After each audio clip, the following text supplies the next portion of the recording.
Hola a todos, aquí les comparto un spoiler de esta gran serie BL, Love is Cylon, basados en el libro. No dudes en suscribirte para estar al pendiente de los nuevos spoilers que traigo para ti. Pero entonces, para mi sorpresa, el padre de Picrit se giró sin regañarme ni echarme de la habitación. Rose y yo intercambiamos miradas de asombro. Fue un milagro que nadie esperaba presenciar. Gracias a la recuperación de Picrit, la guerra se había suspendido.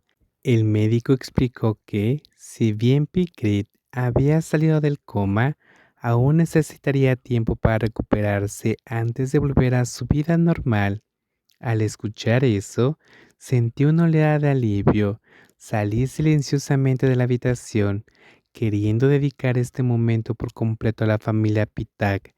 Esperé hasta que sus padres salieron de la habitación antes de aprovechar la oportunidad para colocarme. En ese momento, solo estábamos Picret y yo en la habitación.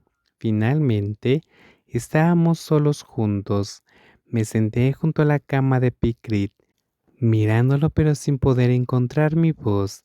Estaba demasiado abrumado. Se veía más delgado, más frágil que antes, pero sus ojos aún conservaban esa misma calidez, firmez, reconfortantes, tal como nos recordaba. Kate extendió la mano y me acarició suavemente la cabeza. Lo siento. Esas fueron las primeras palabras que me dijo después de sobrevivir a la muerte. Casi rompí a llorar, pero logré contenerme. No, negué con la cabeza. No tienes que disculparte conmigo. Entiendo por qué hiciste lo que hiciste, por qué rompiste conmigo. Mientras estés a salvo, yo solo soy feliz. Mamá dijo que veniste a verme todos los días. Sí, le sonreí. Tu mamá es tan amable y encantadora, igual que tú. En cuanto a tu papá, bueno, es un poco estricto, de hecho, muy estricto, pero está bien, lo entiendo. ¿Por qué eres tan bueno? Si soy tan bueno, tienes que quererme aún más. No me abandones ni rompas conmigo de nuevo, ¿de acuerdo? Porque pase lo que pase, nunca te dejaré ir. Kate sonrió suavemente. Tomé su mano y la presioné contra mi mejilla. Me alegro mucho de que vayas a recuperar. Cuando escuché que te habían disparado, me quedé en shock. Ni siquiera sé cómo llegué al hospital. De la redada policial y los arrestos de ese día, los criminales ahora estaban siendo procesados.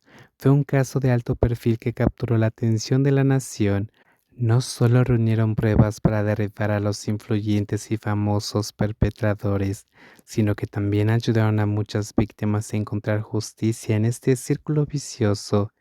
En medio de los elogios públicos a la fuerza policial, la valentía de Krit se convirtió en un símbolo de sacrificio desinteresado.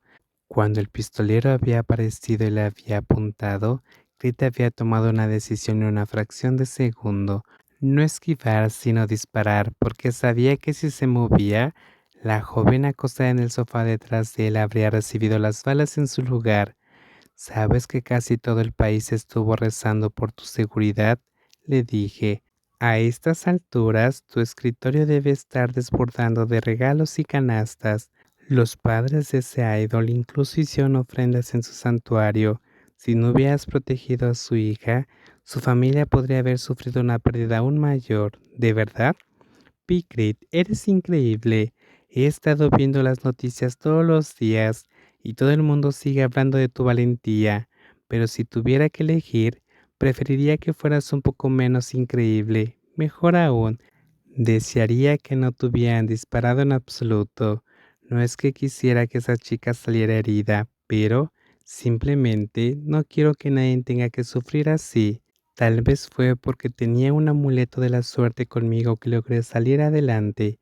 ¿Qué amuleto de la suerte? Que señaló la mesa junto a su cama de hospital. Guayu, abre ese cajón y saca mi teléfono por mí. Hice lo que me pidió. Dentro del cajón estaba el teléfono de Picrit y una billetera con varias tarjetas. Saqué su teléfono. Quítale la funda, me indicó Picrit.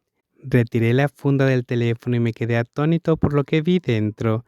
La mayoría de la gente podría guardar una tarjeta o un billete detrás de la funda de su teléfono, pero lo que Chris guardaba no era ninguna de esas cosas. Era el anillo de hierba que le había hecho durante nuestro viaje juntos a Chiang Mai, ahora seco y de color marrón a mis ojos. Era el anillo más hermoso y valioso, quizás porque alguien lo había atesorado tanto. ¿Cuánto tiempo llevas guardándolo así?, pregunté con la voz temblorosa. Desde el momento en que pensé que tenía que dejarte ir. Nunca dejaste de amarme, ¿verdad? Nunca. Lo miré. ¿Alguna vez has visto amor en los ojos de alguien? El tipo de amor que te hace sentir valorado y querido. Calienta tu corazón y te hace querer amarte a ti mismo y a esa persona aún más. Me acerqué más a Creed y lo abracé, aunque tuve que tener cuidado de no tocar sus heridas. Seguía siendo el abrazo más cálido para ambos. Has perdido peso. ¿No has estado comiendo bien o no has dormido lo suficiente? Justo cuando me sentía emotivo, casi me reía a carcajadas. Él había estado en coma durante 3 semanas, había perdido mucho peso y sin embargo ahí estaba, comentando lo delgado que me veía. Comeré más en la próxima comida, dije con una sonrisa. Después de un rato, cuando la enfermera entró para revisar a Creed, salí silenciosamente y me dirigí a un local de comida rápida cerca del hospital para comer algo rápido. Para mi sorpresa, realmente disfruté mi hamburguesa. Durante días me había obligado a comer sin siquiera saborear la comida, sin sentir hambre. Solo ahora entendía realmente por qué la gente deseaba otras buenas comidas y un sueño reparador. Era un reflejo del bienestar tanto físico como emocional. Después de comer, regresé a la habitación de Picrit. Abrí la puerta suavemente, pensando que podría estar dormido, pero me quedé helado cuando vi la ancha espalda del padre de Picrit de pie junto a la cama. No te preocupes por nada más. Concéntrate en recuperarte antes de volver a trabajar, dijo el padre de Picrit con voz profunda y seria, incluso cuando hablaba con su hijo que todavía estaba en una cama de hospital.